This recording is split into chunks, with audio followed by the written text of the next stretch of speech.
Hi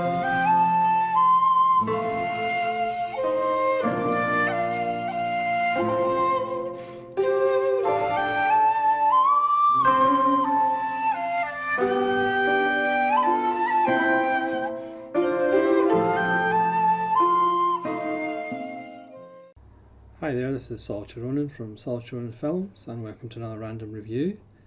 Today's random review is from 1947, and it's Nightmare Alley, directed by Edmund Goulding, starring Tyrone Power, Joan Blondell, and a host of familiar faces.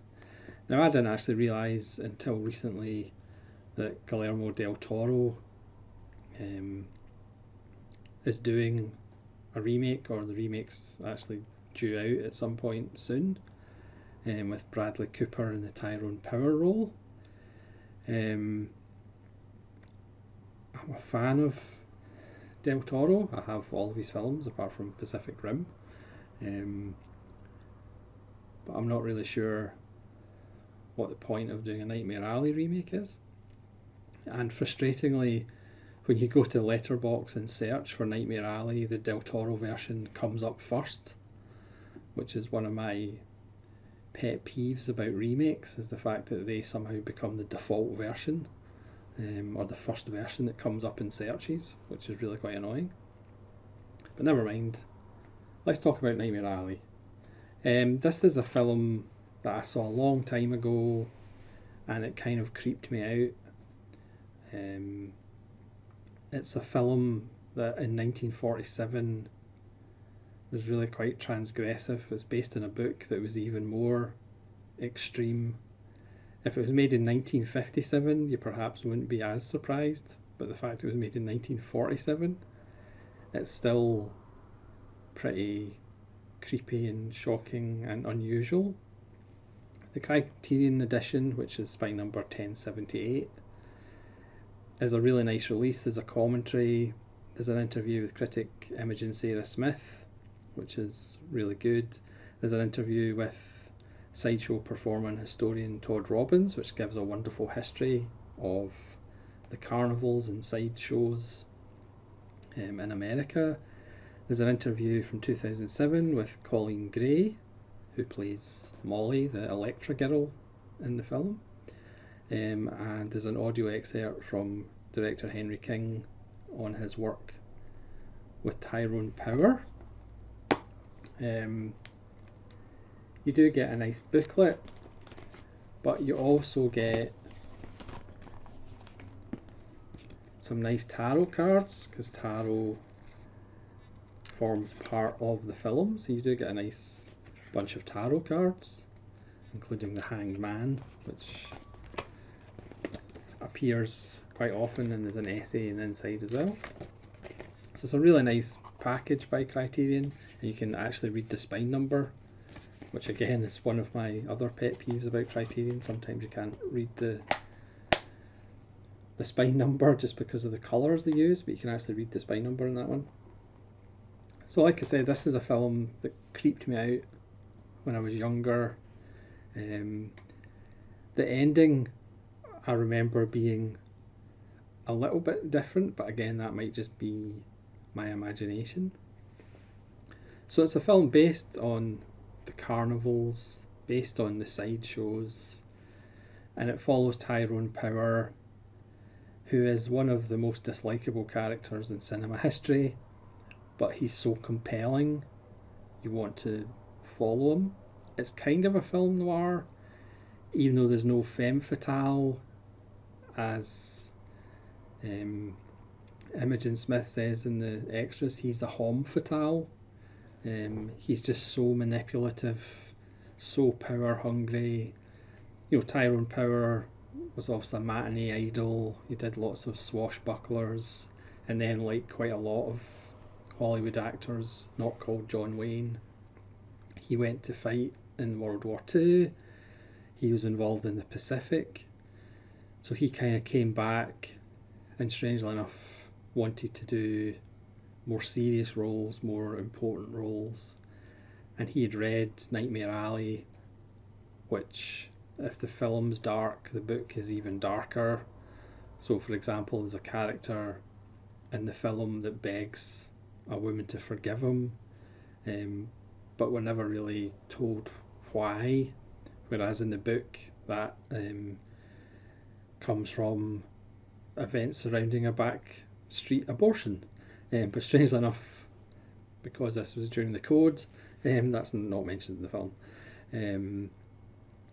So Tyrone Power wanted to do this film badly to kind of show that it was serious, and not just kind of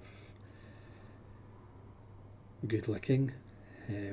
Zanuck, who was in charge of the studio, wasn't really that keen, because really it's a lurid film. You kind of want to take a shower after seeing it. It was more a B picture, but because of Tyrone Power, it actually turned into an A picture, even though, strangely enough, it bombed at the box office and Zanuck didn't really support it, which is a shame because I think most people consider it Tyrone Power's best performance. He didn't really do that much post-war. It's really just Nightmare Alley and then Witness to the Prosecution, and then sadly he died. He kind of had a heart attack while shooting a dueling sequence with George Sanders and died before he got to the hospital. He died in his 40s, I believe. I think he was like 44 or something like that. But Nightmare Alley stands up as, for me, his finest performance. It's one of those films that was on pre-order on Amazon for getting a Blu-ray release for about 18 months to 2 years. The pre-order appeared and it was just sitting there. It was the same artwork that's on the corner there. I can't remember what label always said it was going to release it, and of course never did. And then when I heard that Criterion were releasing it, I was really excited to get it, because it is one of those films that really deserved a Blu-ray. Again, I don't know whether Del Toro's version kind of inspired Criterion, had something to do with Criterion releasing it. I'm not quite sure, but I think, I'm sure Nightmare Alley by Del Toro will be a good film, but I think people really need to look at the original. The director, Edward Goulding, is kind of interesting, again, as noted in the extras. He directed Grand Hotel in 1932 with Greta Garbo. He did a lot of women's pictures, as they were known. He did a lot of Betty Davis films. But he had a bit of a dark side to him that maybe he identified with the script and why he ended up doing it. Apparently he had a drink problem and a drug problem. Apparently he held orgies at his house, and they had to have like a cover-up when two women were violently beaten at one of his orgies at some point. So he had a bit of darkness to him, and this film certainly has a bit of darkness to it. It's beautifully shot, especially at night in the carnival. There's kind of dust in the air, and it's really moody and claustrophobic. But let's get back to the story. That's enough rambling. So Tyrone Power plays Stan, Stanton Carlyle, which is a really posh name, but he's not particularly posh. And he's helping out at the carnival. He kind of focuses on Xena, who's a mind reader, and her husband Pete, who's an alcoholic and struggling. You have Bruno, who's the strong man, played by a character I can't remember the name of, but you'll recognise his face. And Molly, who's a lecture girl, and she's played by Colleen Gray, who's in the extras, gives a wonderful interview. So we're kind of first introduced to Stan as he's watching The Geek, a slightly different meaning of geek nowadays. And this is somebody who was put in a cage and would eat live chickens. somebody who would be down in their luck, generally an alcoholic, who do these degrading acts for booze, basically, and that's obviously a foreshadowing of the film. So Stan kind of gets in with Xena. Again, Xena has been in the big time and she's now performing in this carnival, and she has a code with Pete as far as being a mind reader and being able to figure out what object her handler is holding up in the crowd, and she's blindfolded. So there's a code, and you can tell early on that Stan would like this code. He's also messing about with Molly, who is protected by Bruno, and he kind of gets what he wants. He manipulates people. He eventually, again, it's not explicit. There's lots of things that aren't explicit in the film, whereas they're a lot more explicit in the book. But the suggestion is that he has slept with Molly and they're forced to have a shotgun wedding and they're kicked out of the camp, but he's persuaded Xena to help teach him the code because Pete is incapacitated most of the time due to alcohol. Again, I'm not going to go through every plot development because it's a slimy joy to do that yourself. So he then becomes the great Stanton, and he plays nightclubs with Molly, and he does essentially the con using the code of guessing what the objects are. So he becomes more and more famous. He's just obsessed with becoming richer, and it is pretty much a criticism of the American dream as far as, yes, you can be anything you want, but you're going to have to trample people, and you're going to have to cheat to get your way to the top. Again, like I said earlier, this was made in 1957.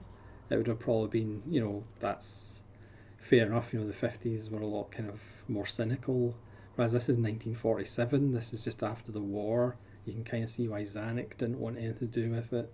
You can see why it bombed at the box office, because it's so dark. It's probably one of the darkest American films of the 40s. It's just so slimy.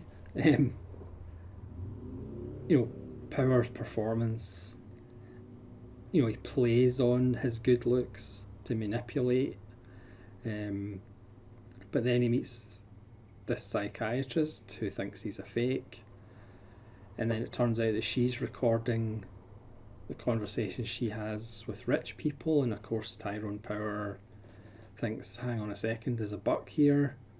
So the two of them get involved to try and get more money out of these rich people. So again, he's a terrible person, but again, a lot of people say, in films the person has to be likable, and it's like, they don't really, as long as they're compelling, as long as they're interesting. So Stan, Tyrone Power's character, is a terrible human being, but he's compelling, and that's what makes Nightmare Alley work. The psychiatrist, played by Helen Walker, is spectacular as well, because she's even more cynical and even colder than Tyrone Power. He still has some guilt about what happened at the carnival, and she plays on that guilt.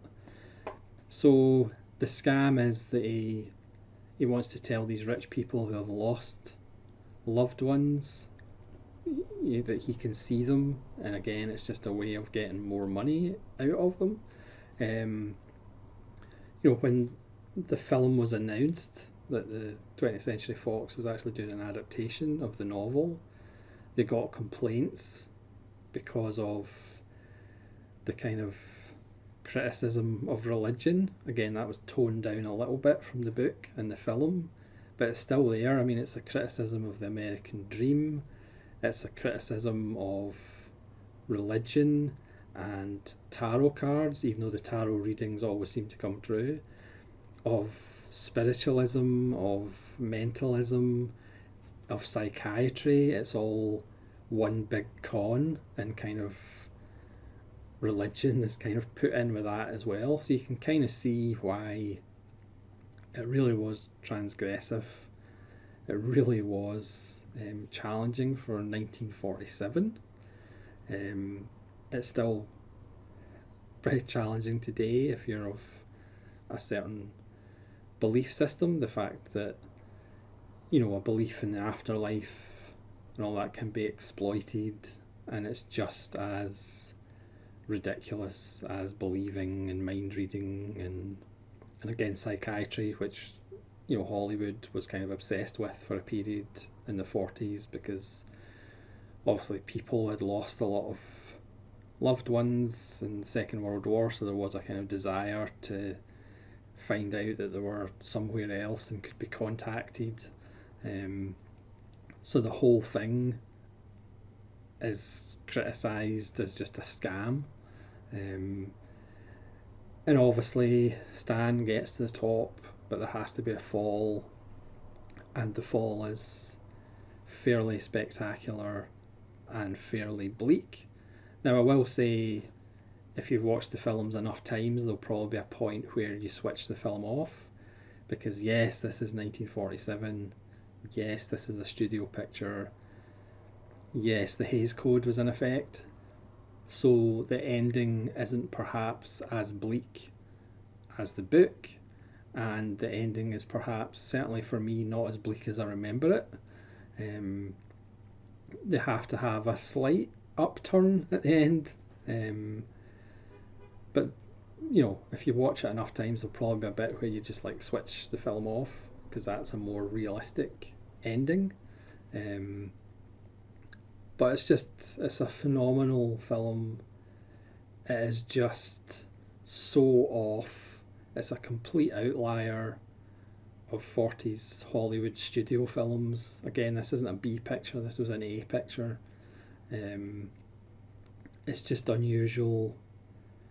Again, I don't know what Del Toro will do with it, whether he'll stick or whether he'll do more of the book, make it darker.